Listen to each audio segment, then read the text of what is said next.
हरियाणा में बीजेपी के दिग्गज विधानसभा चुनाव लड़ेंगे या नहीं, इस पर आज फैसला होगा। विधानसभा टिकटों पर मंथन के लिए केंद्रीय चुनाव समिति की बैठक से पहले पार्टी का केंद्रीय नेतृत्व उनकी राय लेगा। इसके लिए हरियाणा के सभी दिग्गज नेताओं को दिल्ली बुलाया गया है। दिल्ली में होने वाली बैठक में केंद्रीय मंत्री मनोहर लाल खट्टर, केंद्रीय राज्य मंत्री राव इंद्रजीत और कृष्णपाल गुर्जर के साथ सूबे के राज्यसभा सांसद, पूर्व सांसद को दिल्ली बुलाया गया है।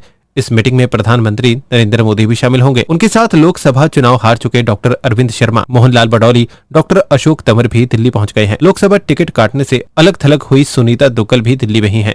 वो भी विधानसभा चुनाव लड़ने की इच्छुक हैं। हरियाणा में 2019 में हुए विधानसभा चुनाव में बीजेपी के कई दिग्गज नेता हार गए थे। इस बार पार्टी नेतृत्व इनको भी चुनाव मैदान में उतारने की तैयारी कर रहा है।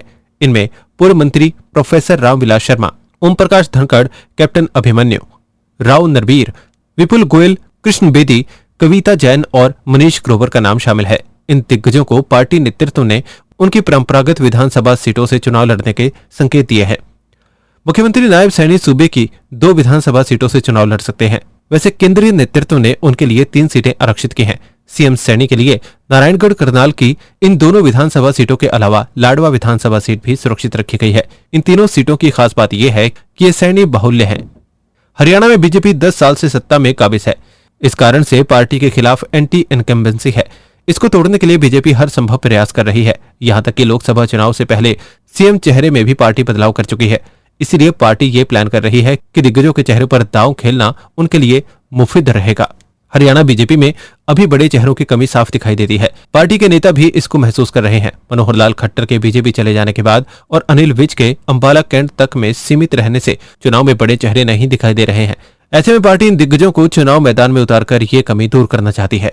पार्टी भले ही दिग्गजों को चुनाव लड़ाने की सोच रही है, लेकिन इनका विरोध भी होगा। इसकी वजह यह है कि ये जहां से दावा ठोकेंगे उन सीटों पर 5 सालों से तैयारी कर रहे पार्टी के नेता नाराज हो सकते हैं। इस कारण से इन दिग्गजों का चुनाव में विरोध हो सकता है। विरोध के साथ ही बीजेपी के दिग्गज नेताओं को भीतरघात भी झेलना पड़ सकता है। हाल ही में हुए लोकसभा चुनाव में कुछ सीटों पर पार्टी को भीतरघात के कारण हार का सामना करना पड़ा है। चुनाव के बाद हारे उम्मीदवारों ने सार्वजनिक रूप से भीतरघातियों को लेकर सवाल उठाए थे।